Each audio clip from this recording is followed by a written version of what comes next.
রহমানির রহিম। নবম দশম শ্রেণীর শিক্ষার্থীরা গত ক্লাসে আমি তরঙ্গ শব্দ অধ্যায়টা শেষ করেছিলাম। আজকে ওখান থেকে সৃজনশীল প্রশ্ন প্র্যাকটিস করাবো। আসো আমরা বোর্ডের দিকে একটু তাকাই, সবাই খাতা কলম নাও। পি মাধ্যম এবং কিউ মাধ্যম, দুটো মাধ্যম দেখানো হয়েছে। কিউ মাধ্যমে শব্দের বেগ দেওয়া আছে 348 metre per second, 348 metre per second. উভয় মাধ্যমের তরঙ্গের কম্পাঙ্ক 480 হার্টজ এবং তরঙ্গ দৈর্ঘ্যের পার্থক্য 2.4 মিটার। উভয় মাধ্যমের তরঙ্গের কম্পাঙ্ক 480 হার্টজ এবং তরঙ্গ দৈর্ঘ্যের পার্থক্য 4.2 মিটার। প্রথম গ নাম্বার প্রশ্নটা, পি মাধ্যমের শব্দের বেগ নির্ণয় করো।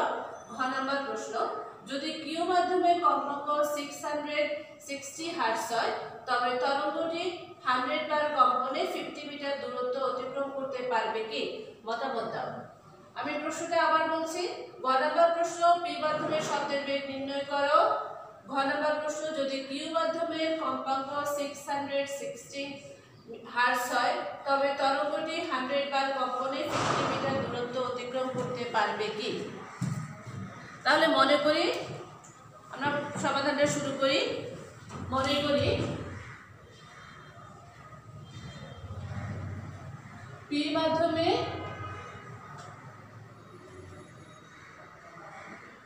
মাধ্যমে তরঙ্গ দৈর্ঘ্য ল্যামডা পি, কিউ মাধ্যমে তরঙ্গ দৈর্ঘ্য ল্যামডা কিউ। তাহলে প্রশ্ন মতে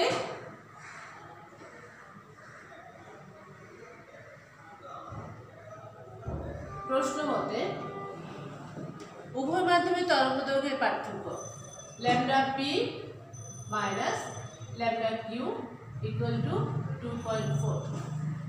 আমরা ল্যামডা জানি V equal to F lambda, আমরা জানি V equal to F lambda বা ল্যামডা সমান ভি বাই এফ, ল্যামডা সমান ভি বাই এফ।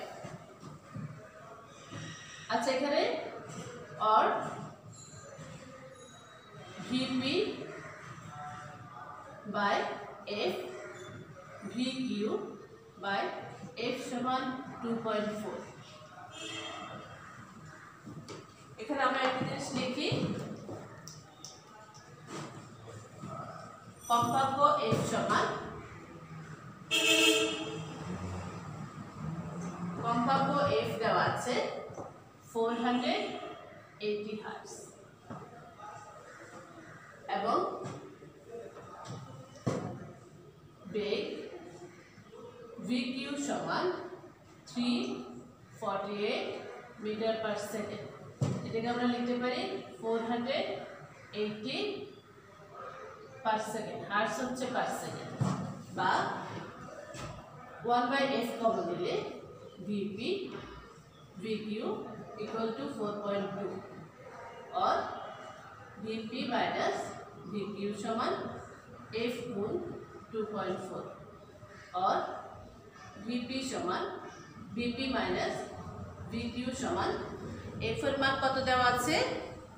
F এর মান হচ্ছে 480 হার্টজ, 480 হার্টজ, 480 into 2.4 और এটা হলো 480 2.4 গুণ করলে হয় 1152 और VP समान 1152 प्लस VQ और VP समान 1152 प्लस 348 যোগ করলে হয়ে যায় 1500 1500।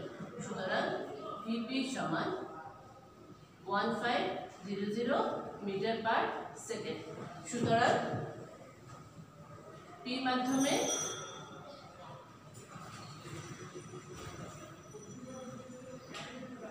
শব্দের বেগ 100 metre per second, 1500 metre per second. তাহলে পি মাধ্যমে শব্দের বেগ পেয়েছি 1500 মিটার পার সেকেন্ড। এবার আসো পরের প্রশ্নটা। তাহলে দেখো টিচাররা, প্রশ্ন আমি উত্তরটা আবার তরঙ্গদৈর্ঘ্য ল্যামডা পি, কিউ মাধ্যমে তরঙ্গদৈর্ঘ্য ল্যামডা কিউ, দেওয়া আছে কম্পাঙ্ক f সমান 480 হার্টজ, 480 পার সেকেন্ড, শব্দের বেগ v q সমান 348 মিটার পার সেকেন্ড। তাহলে এখান থেকে আমরা লিখতে পারি lambda equal to v equal to f lambda, সেটাতে 8 by vp p by f vq by f 2.4, 1 by f common নিলে vp minus vq equal 2.4, vp minus vq সমান f ইনটু 2.4 গুণ করলে হয়ে যায় 1152 প্লাস vq। তাহলে এটা যোগ করলে হচ্ছে, ক্যালকুলেশন করার পরে আমরা পাচ্ছি 1500 অর্থাৎ 1500 মিটার পার সেকেন্ড শব্দের বেগ পেয়েছি। তাহলে পি মাধ্যমে শব্দের বেগ এত পেলাম। পরবর্তী প্রশ্নটা আমাদের দেওয়া আছে, যদি কিউ মাধ্যমের কম্পাঙ্ক 660 হার্টজ হয় তবে তরঙ্গটি 100 বার কম্পনে 50 মিটার দূরত্ব অতিক্রম করতে পারবে কি? তাহলে এখানে আসো, আমি এটা মুছে দিচ্ছি, ঘ নাম্বারটা করি।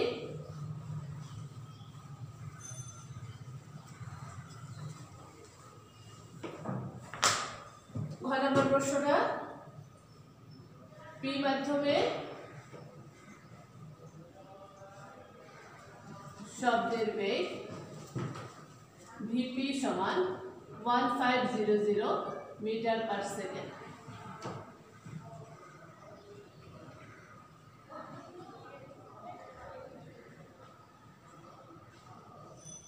কিউ মাধ্যমে শব্দের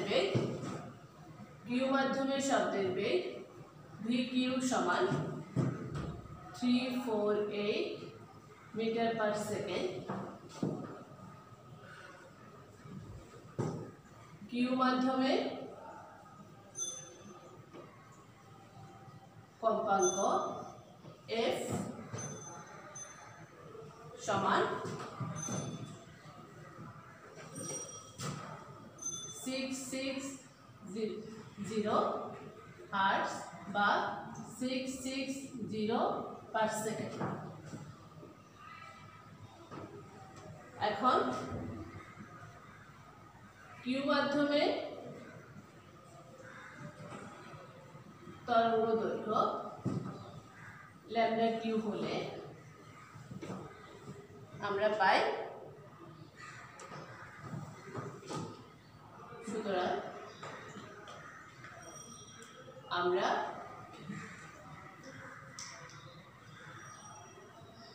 আমরা জানি ভি কিউ সমান এফ ল্যামডা কিউ और ল্যামডা কিউ সমান ভি কিউ বাই এফ।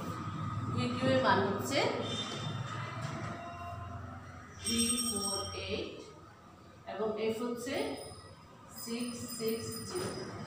এখান থেকে পাচ্ছি কত? 0.527। সুতরাং ল্যামডা কিউ সমান 0.527 মিটার। তার মানে কিউ মাধ্যমে তরঙ্গদৈর্ঘ্য পেয়েছিলাম 0.527 মিটার। তাহলে কম্পন সংখ্যা, আবার আমরা আসি, এখানে লিখি কম্পন সংখ্যা n সমান 100, n সমান 100। সুতরাং দূরত্ব S Q equal to what, অর্থাৎ এস কিউ দেওয়ার অর্থ হলো কিউ মাধ্যমে দূরত্ব। তো আমরা জানি, আবার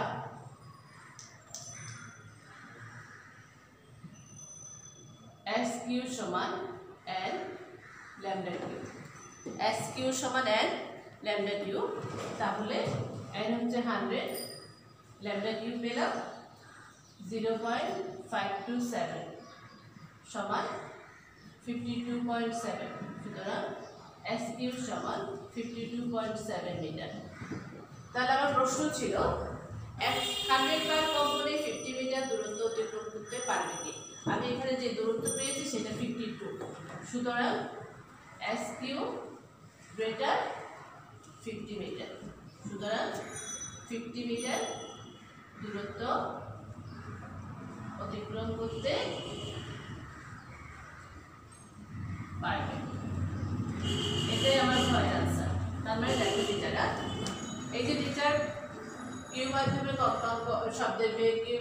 কম্পাঙ্ক VQ সমান F lambda Q, lambda Q সমান VQ ডিভাইডেড বাই F, মানটা বসানোর পরে ল্যামডা কিউ মান পেয়েছি, কিউ মাধ্যমে তরঙ্গ দৈর্ঘ্য পেয়েছি 0.527 মিটার।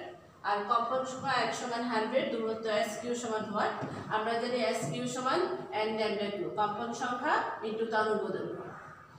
ঠিক আছে, প্রতি কম্পন সংখ্যা একটা কম্পনে যে দূরত্ব যায় সেটা যদি তরঙ্গ দৈর্ঘ্য হয় তাহলে মোট দূরত্ব কম্পন সংখ্যাকে তরঙ্গ দৈর্ঘ্য দিয়ে গুণ, কম্পন সংখ্যা ইনটু তরঙ্গ দৈর্ঘ্য n ল্যামডা কিউ 100 ইনটু 52.7। তা আমাদের প্রশ্ন ছিল 50 মিটার দূরত্ব অতিক্রম করতে পারবে কিনা। দেখা যাচ্ছে আমাদের 52 মিটার দূরত্ব অতিক্রম করতে পারছে, কাজে এটাই আমাদের আনসার। পরবর্তী আরেকটা প্রশ্ন টিচার তুলে নিই, টিচারের সাথে সাথে দেখো।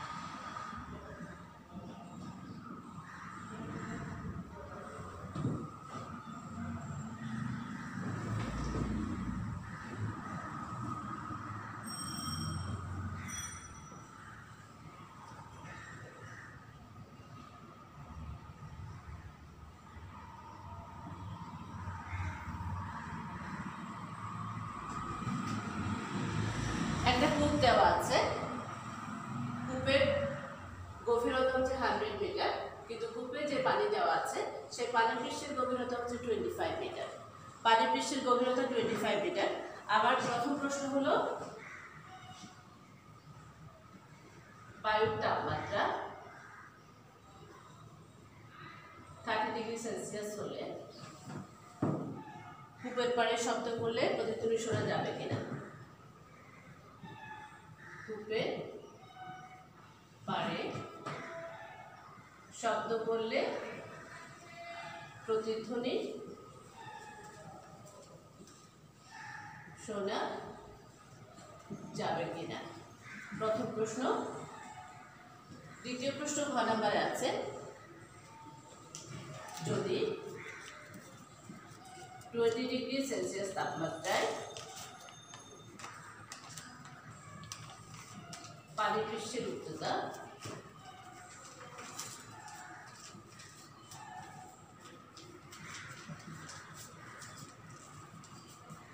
5 মিটার বৃদ্ধি পায়,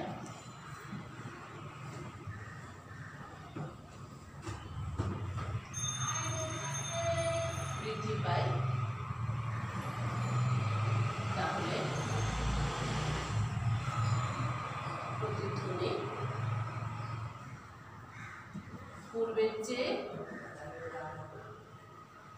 কম সময়ে শোনা যাবে কিনা।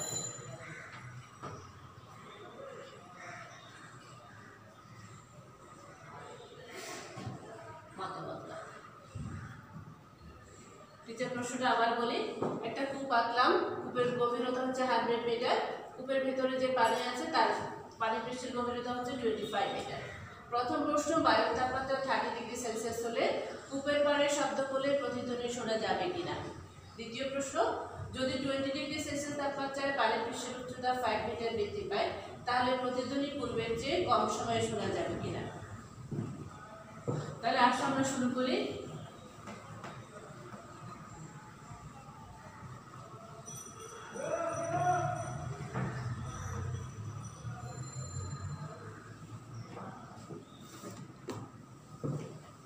এখানে শুরু করি, তাপমাত্রা T1 সমান 0 ডিগ্রি সেলসিয়াস সমান 273 কেলভিন এবং বেগ V1 সমান 330 মিটার পার সেকেন্ড, অর্থাৎ 0 ডিগ্রি সেলসিয়াস তাপমাত্রা শব্দের বেগ। তাপমাত্রা T2 সমান 30 ডিগ্রি সেলসিয়াস 273 প্লাস 30 সমান 303 কেলভিন এবং বেগ V2 ইকুয়াল টু ওয়াট। এটা বের করব কূপের গভীরতা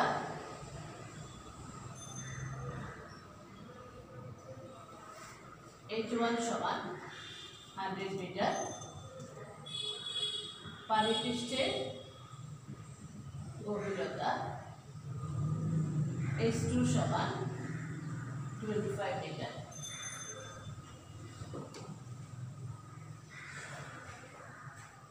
তাহলে আসো প্রতিধ্বনি শোনার সময়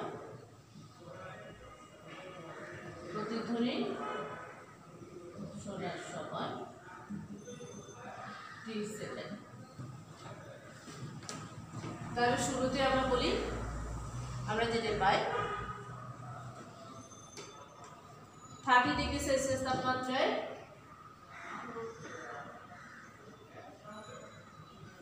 তাপমাত্রায় শব্দের বেগ v2 সমান v1 √ t2 minus t1। v1 হলো 330, t2 হলো 303273।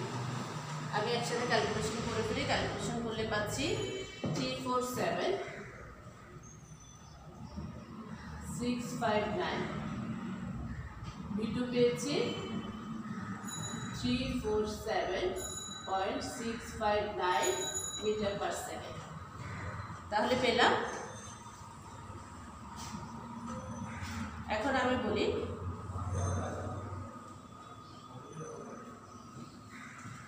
সুতরাং কূপের পৃষ্ঠ হতে পানি পৃষ্ঠে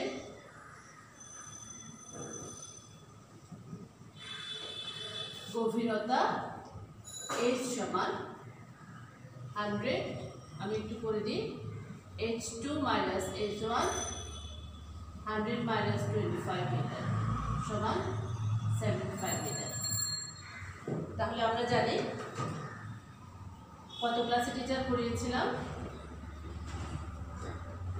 2h সমান v into t और t সমান 2h divided by v, 2h divided by v। তাহলে দেখো 2h হলো 75 আর v হলো আমি কত পেয়েছি 30 ডিগ্রি সেলসিয়াস আপনাদের শব্দের বেগ 347.659। এটা ক্যালকুলেট করলে আসবে 0.431 অর্থাৎ 0.431 সেকেন্ডে সময় শুনতে পাবো। সুতরাং t করলো 0.431, প্রতিধ্বনি শোনার সময় এত সেকেন্ড। আমার গয়ের আনসার শেষ। প্রতিধ্বনি শোনার সময় হচ্ছে 0.431 সেকেন্ড। এটা আমার পরে কাজে লাগবে। তাহলে টিচারে দেখো নিয়মটা আমি টিচার আবার বলে যাচ্ছি। 30 ডিগ্রি সেলসিয়াস তাপমাত্রায় শব্দের বেগ v2 বের করলাম, v2 v1 √ t2 divided by t1। এখান থেকে v2 এর মান পেয়েছি 347.659 মিটার পার সেকেন্ড। আর কূপের পৃষ্ঠ থেকে পানি পৃষ্ঠের গভীরতা h, এটা থেকে এটা মাইনাস করলাম, তাহলে 75 মিটার। 2h এই ইকুয়েশনটা গত ক্লাসে দেখাইছি, 2h = v into t, t = 2h divided by v। তাহলে 0.431 সেকেন্ডে প্রতিধ্বনি শোনা যাবে।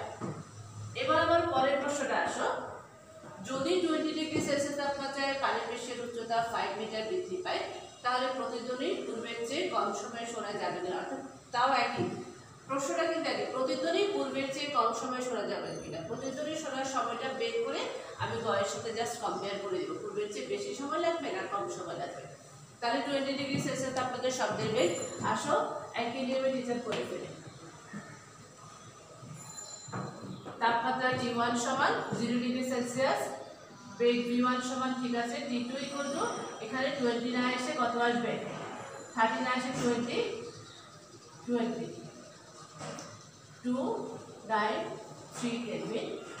আর কূপের গভীরতা H1 ঠিক আছে, পানি পৃষ্ঠের গভীরতা 25 ছিল আর 5 মিটার বৃদ্ধি পাবে প্লাস 5 মিটার সমান 30 মিটার। তাহলে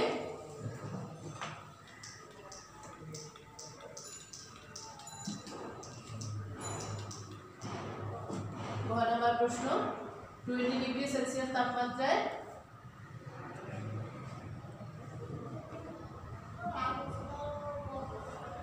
শব্দের বেগ v2 সমান 330, এটা হচ্ছে 293273। ক্যালকুলেট করলে আমি পাবো 341.87। সুতরাং v2 সমান 341.87 মিটার। এখন দেখো কূপের পৃষ্ঠ হতে পানি পৃষ্ঠের গভীরতা h সমান h2 minus h1 100 minus 30 metre সমান 70 মিটার। একইভাবে সুতরাং প্রতিধ্বনি শোনার সময় t equal to 2h into v, 2h 2 into h এর মান হচ্ছে 70, v হচ্ছে 341.87। তাহলে এটা ক্যালকুলেট করে পাচ্ছি 0.409। সুতরাং t সমান 0.409। তাহলে গ থেকে পেয়েছিলাম 0.431 সেকেন্ড। গ থেকে পেয়েছিলাম, আমি একটু মুছে দিই, গ হতে প্রতিধ্বনি শোনার সময় t সমান 0.431 সেকেন্ড। তাহলে এখন পেয়েছি 0.409। সুতরাং প্রতিধ্বনি পূর্বের চেয়ে কম সময়ে শোনা যাবে। তাহলে একই নিয়মে টিচার করে ফেললাম। এই ছিল আজকের প্রশ্নের সমস্যার সমাধান। এইরকম সমস্যাগুলো তোমরা বিভিন্ন গাইড বইয়ে আছে, টেস্ট পেপারে আছে, ওটা দেখে সমাধান করবে। সবাই এ পর্যন্ত সবাই ভালো থাকবে। আল্লাহ হাফেজ।